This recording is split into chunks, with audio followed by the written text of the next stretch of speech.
Hello and welcome to this Oak Tree English video on organisational features.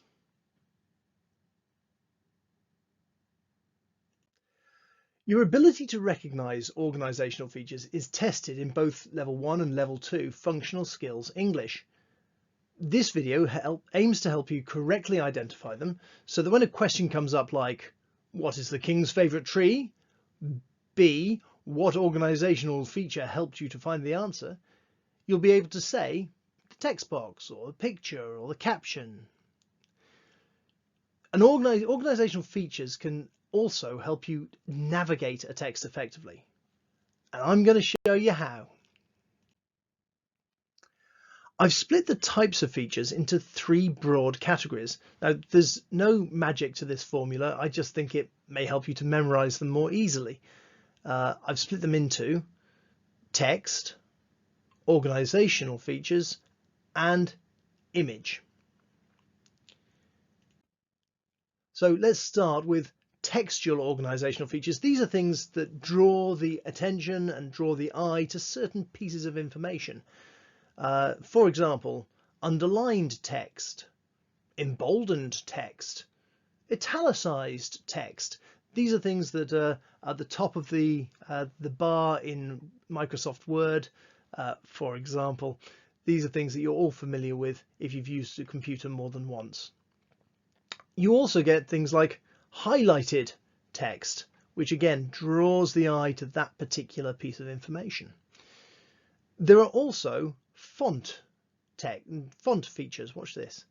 You've got style like Times New Roman, or you've got Comic Sans, or you've got Lucinda handwriting, and each one of these styles of text these styles of font will give you a different feeling about the text, and that will also contain information.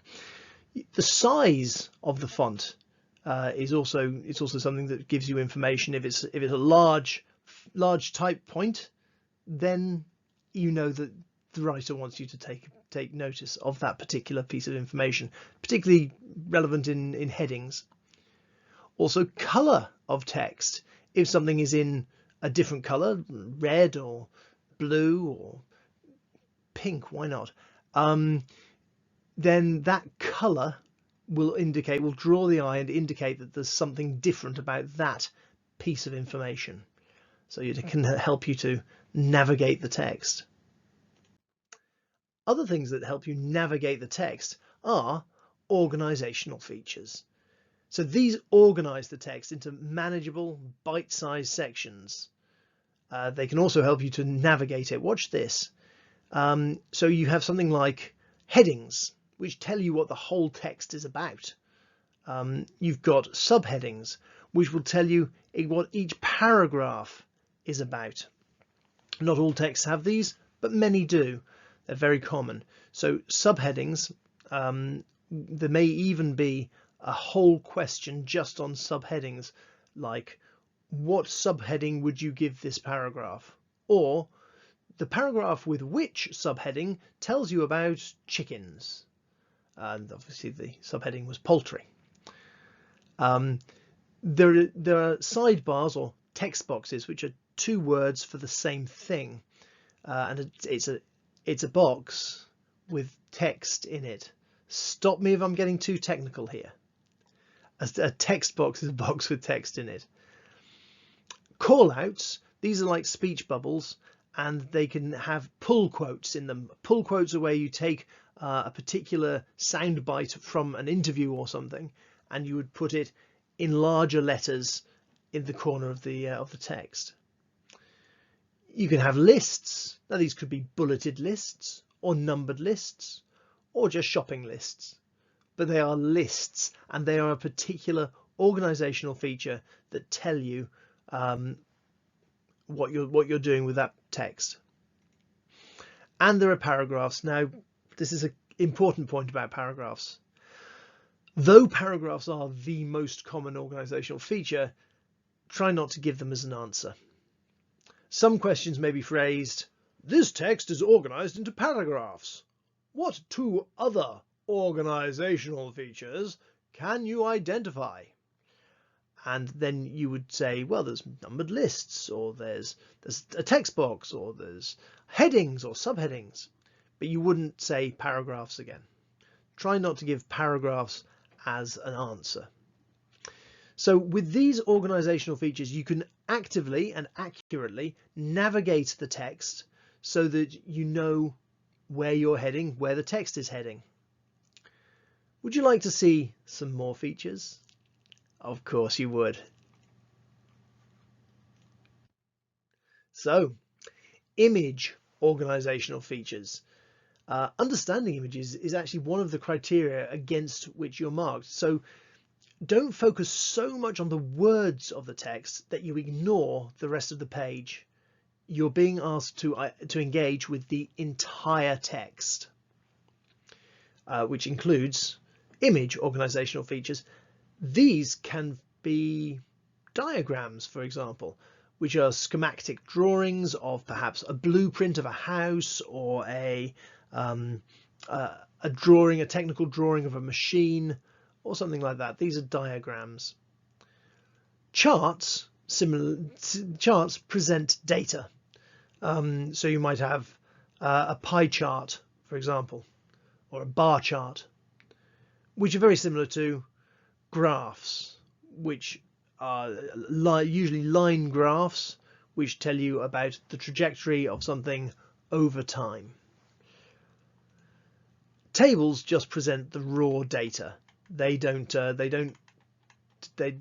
and interpret it for you. Tables are just there with raw data in them. Captions are that little bit of text underneath a picture that tells you why that picture is there. Maps, I think we all know what maps are. Maps depict a geographical area in an understandable format. Pictures are, well, pictures, but they fall into different categories. For example, illustrations are usually hand-drawn, whereas photos are, well, they're photographs. Timelines are a line with dates along it, and the timelines can organize historical or temporal data into a pictorial form that you are then able to work with. You can put a lot of information in a very small space. That is quite attractive to look at as well. Now, a good way to practice understanding these is with a 10-second challenge. I've got a few 10-second challenges for you to undertake. What you do is you look at a text very briefly for 10 seconds. Don't worry about not being able to read it. You're not expected to read it at this stage. You're just looking at it and identifying textual organizational features in 10 seconds, which shows you that this is actually a really quick and easy way to do. Let's start with a text about Bonfire Night.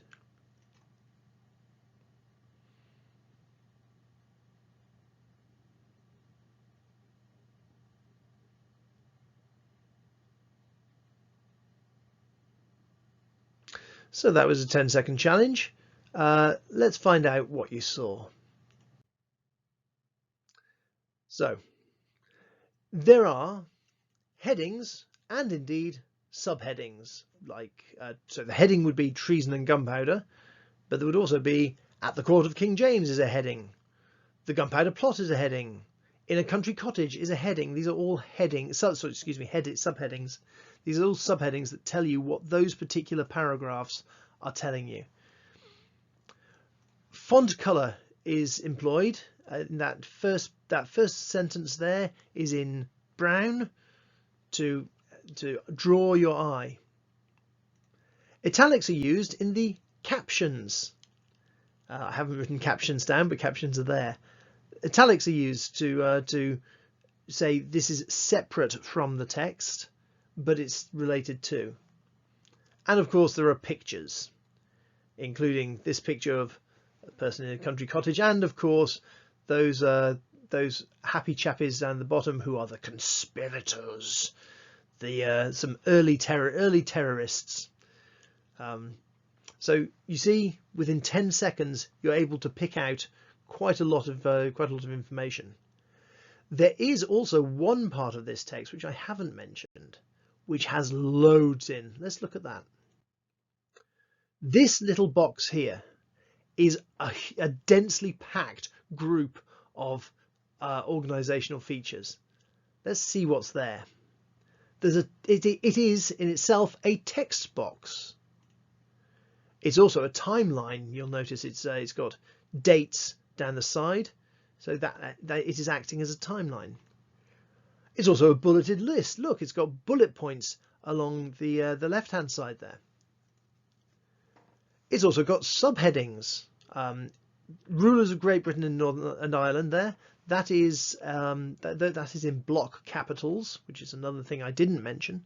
Block capitals, where the whole word is written in capital letters. But you've also got House of Stuart, Commonwealth and Protectorate, and House of Stuart again. These are also subheadings. You've got bold font. Those subheadings, House of Stuart and Commonwealth and Protectorate, are in bold. You've got block capitals. The rulers of Great Britain and Ireland are in block capitals. So you see, just in that very small section of the text, you've got a lot of organisational features which you can talk about, and which you can display your knowledge about. Would you like to do another? Of course you would.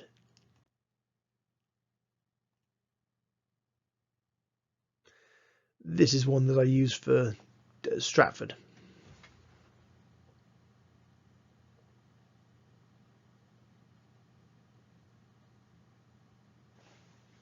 Sorry, I talked over part of that 10 seconds. So let's check out what that 10-second challenge revealed. There's the text. This is, as I said, this is a text that I use to when I'm taking a group of students on a trip to Stratford upon Avon, and it's got lots of information about Stratford in it, as you can tell from that's right, from the heading. Let's look at some of the other organisational features. We've got the heading, Stratford, a walking tour.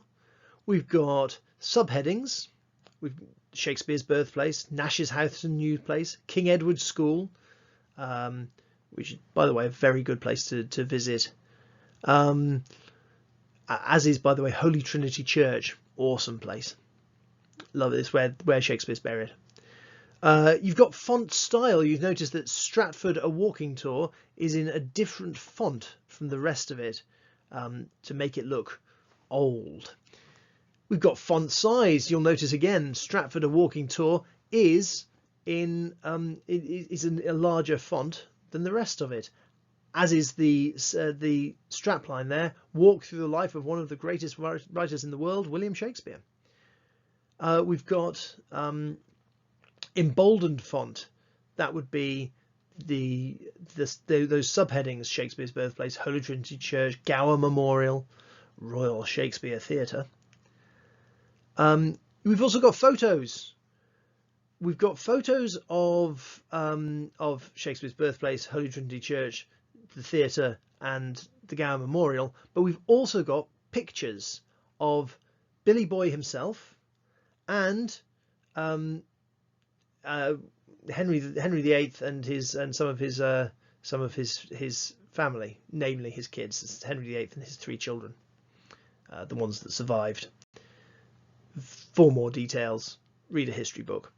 Okay, so within 10 seconds we're able to spot quite a lot of organisational features. Would you like to go again? Well, okay then. This is one, I think, that I use for Worcester. Let's have a look.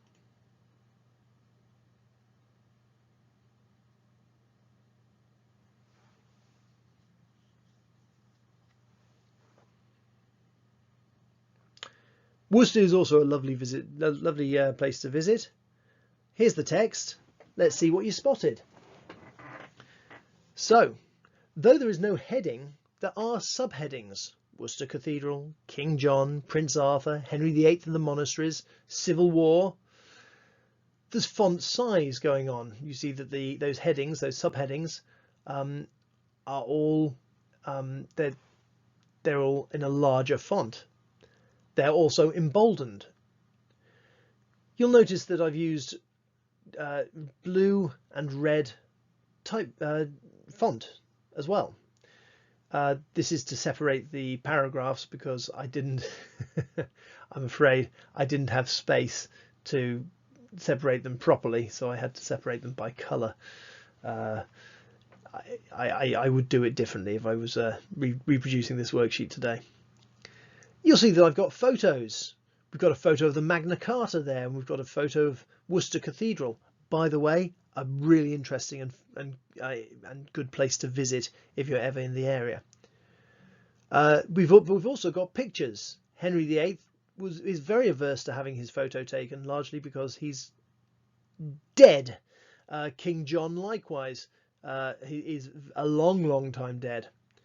We've got a timeline, which I stole from the Worcester Cathedral leaflet, but don't tell them, because I like Worcester Cathedral, which tells you the timeline of Worcester Cathedral. You can tell them if you like. Send an email. Send them this video. Okay. So I think we've got time for one more. Shall we go to Oxford? Oxford's nice. We've been to Stratford, we've been to Worcester. Let's go to Oxford.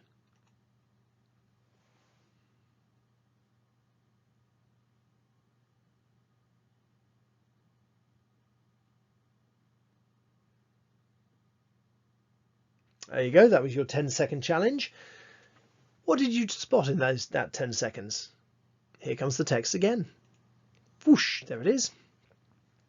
So, first thing you probably see is photos. I hope the first thing you see is photos, because that's what they're there for. Then your eye probably goes to the heading. The headline, of course, is Oxford Top 10. This is one that I took from visitoxfordandoxfordshire.com, and I slightly adapted it, but it's pretty much, you know, the information is all exactly the same. And it's got subheadings organised into a numbered list. Take a walking or cycling tour, seek out your favourite TV and film locations, climb a tower, visit a museum. If you go to Oxford and don't visit a museum, you're missing out. For example, so there's lots of things to do in Oxford. You'll notice that the font size is different. Oxford Top 10 is a much larger font than the rest of the text. You've got emboldened font, which are those headlines like visit a college, take a sightseeing tour, visit Oxford Castle Quarter. There are photos. You've got Christchurch College stairs there where they shot Harry Potter. You've got guys on a punch. You've got Oxford Castle. And like I said before, you've got it all organised into a numbered list. So there's loads of features on pretty much any text you happen across. Next time you open a magazine or a newspaper, think, what organisational features can I see here? Thanks very much for watching. I hope you've enjoyed this. I'd like you to like, share and subscribe if you are feeling kind and charitable, and if you're not, then I hope you pass the exam anyway. Goodbye.